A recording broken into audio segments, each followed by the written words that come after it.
Raise your hand if you have Native American roots that you can trace. And of those people, how many of you speak the language native to that tribe? The truth is, the use of Native American languages has been in steep decline, with fewer people in every generation knowing these native languages. Being a native and learning the language indigenous to that tribe can be very valuable to understanding where you come from and feeling connected to your ancestry. Many people believe the misconceptions put out there about Native Americans without even questioning it. These languages need to be actively taught and preserved, not only for the individual, but for their importance in American history. Indigenous languages aren't important in American history. Indigenous people were the first to live on this continent and make it a home. The way they had to live was self-sufficient and simple. Mostly we hear in history about the terrible persecution that they did endure from European settlers. But what's less known is that they helped those settlers learn how to be natural and live on this land. Even so, the Europeans were always looking out for themselves, and the Indians often paid for it. Babel magazine says that when the Europeans first colonized in the United States, they brought measles and smallpox with them, which was often used as a settlement strategy to kill off Native Americans for their land. This spread of disease is thought to have resulted in 75 to 90% decline in population of the indigenous people, which of course led to the extinction or near extinction of their Native American languages. Native Americans have been largely misrepresented in Hollywood, and many people don't even understand their significance. Generally, when you hear about natives, you probably imagine somebody in an animal skin dress or a tunic.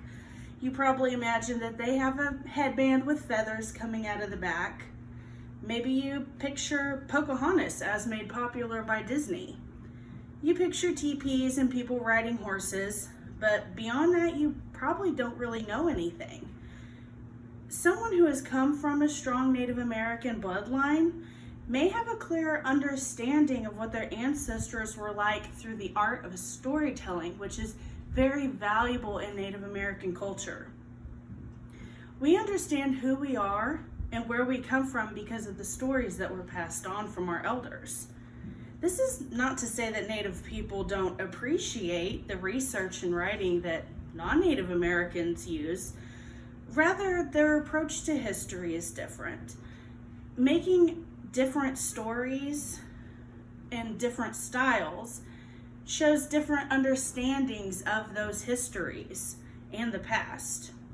Professors of Native American history spend a lot of time with incoming students, not only building on their very limited knowledge base, but trying to correct the misinformation that students have accumulated through either movies or their social studies textbooks, depicting Native Americans as little more than obstacles in westward expansion.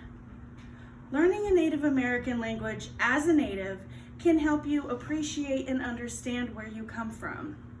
When I was a kid, my great-grandmother, who was a full-blood Cherokee woman, would tell me stories about our ancestors that you would never hear out of a textbook. She told me about the trials and hardships of the Trail of Tears and what the struggle of forming a new life in a new land was like for our ancestors. They had little more than the things that made the journey with them. These stories made me feel closer and more connected to my heritage.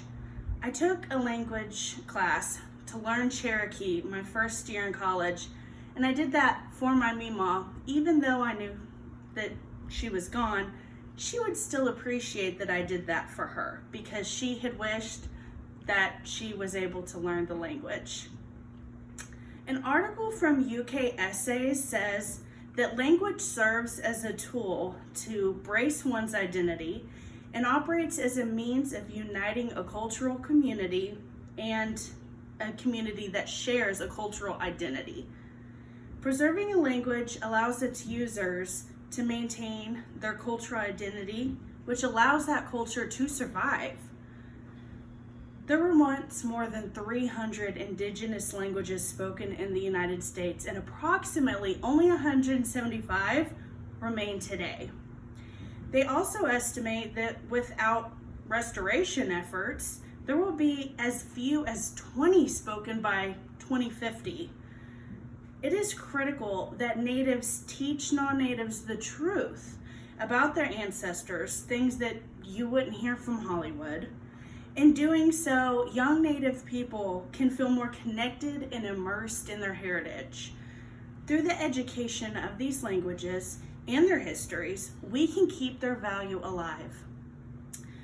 The IYIL 2019 movement says that it is through language that we communicate with the world, define our identity, and express history and culture.